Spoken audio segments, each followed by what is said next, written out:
बिस्मिल्लाहिर्रहमानिर्रहीम। आज हम आपको इस वीडियो में मसानत के ऊपर बात करेंगे। मसानत क्या चीज़ है, मसानत किसे कहते हैं, और जो लोग डोमेस्टिक वर्कर में जो सऊदी अरबिया आते हैं, उनका मसानत अगर वो हो जाए तो उसको कैंसिल कैसे कराते हैं, मसानत लगता कैसे पहले है, इससे आपको प्रॉब्लम क्या होगी, इससे हम डिटेल्स में बात करेंगे। सबसे पहले बात करेंगे मसानत क्या चीज़ है। अगर आप सऊदी अरब पहली बार आ रहे हैं तो पहली बार में ज़ाहिर-सी बात है किसी को भी नहीं पता होता है कि आपके पासपोर्ट के साथ एजेंट क्या कर रहा है, ठीक है? तो वो क्या करता है, आपसे फ्रंट और बैक की फ़ोटो ले लेता है, ठीक है? उसके बाद वो जो उनके खुद के पास सिस्टम होते हैं कफ़ील के, उनके खुद के पास सिस्टम होते हैं, या फिर वो सऊदी अरब भेज के आपके पासपोर्ट को मुसानत करा देते हैं। मुसानत यानी ये आमिल मेरा है, ठीक है?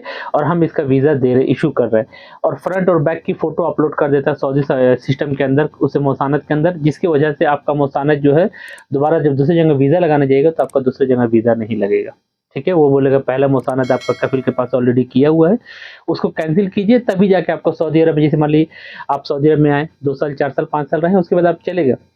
अब जब आप दोबारा नए वीज़े पे आ रहे हैं तो आपका मुसानत, यानी जब तक आप पहला मुसानत कैंसिल नहीं कराइएगा, जब तक आपका मुसानत कैंसिल, यानी आपका नया वीज़ा नहीं लगेगा। इसे मुसानत बोलते हैं। मुसानत जो है, इससे बचने का तरीका क्या है? जो नए लोग हैं, जो पुराने लोग फँस गए उनके लिए तो सही है। जो नए लोग हैं, मुसानत से कैसे बचें?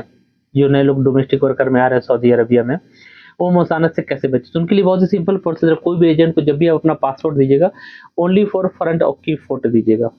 बैक साइड की फ़ोटो मत दीजिएगा, क्योंकि बैक साइड में पूरी डिटेल्स होती है, डेट ऑफ बर्थ वगैरह सारी कुछ होती है। जिसके बाद वो पूरी डिटेल डाल के वो आपका जो पासपोर्ट है वो अपने सिस्टम पे वो अपडेट कर देते हैं।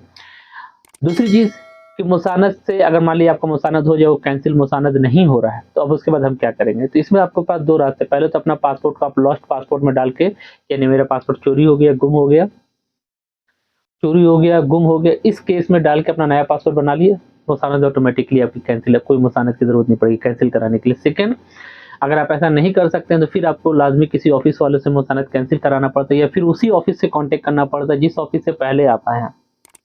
आप उनको कॉन्टैक्ट कीजिएगा, उनको बोलिएगा भाई मेरा मुसानत कैंसिल करो, फिर वो आपके मुसानत को कैंसिल कर देते हैं, ठीक है? अगर आपके पास इन केस मुसानत कैंसिल करने वाला कोई नहीं है तो आप हमसे कॉन्टैक्ट कर सकते हैं। हम आपका मुसानत इंशाल्लाह 2 से 3 दिन के अंदर कैंसिल करके दे देंगे। इसके लिए आपको क्या डॉक्यूमेंट देने पड़ेंगे? आपके पासपोर्ट, और उसके बाद आप जो मुसानत जिस ऑफ़िस से हुआ था उसका कार्ड चाहिए। हाँ, इस ऑफ़िस से मुसानत हुआ था, ठीक है? इंशाल्लाह हम आपका 2 से 3 दिन में मुसानत कैंसिल कर देंगे। और नहीं, और मुसानत 2 जगह से होते हैं, एक होता है इंडिया के ऑफ़िस में खुद से होता है, या मान लीजिए, और एक सऊदी अरब से होता है। अगर इंडिया के ऑफ़िस है तो लोग ईज़िली कैंसिल कर देते हैं, अगर सऊदी अरब के सिस्टम से मुसानत हुआ है तो इसको फिर यहीं से कैंसिल कराना पड़ता है। तो इसमें 2 ऑप्शन आपके पास है, पहला या तो यहाँ से आके, यानी हम लोग से कॉन्टैक्ट कीजिए, हमसे कॉन्टैक्ट कीजिए, जिससे भी आपको दिल करे, वो जो आपको अच्छा लगे, आप उनसे कॉन्टैक्ट कीजिए और अपना मुसानत कैंसिल कराइए, ठीक है?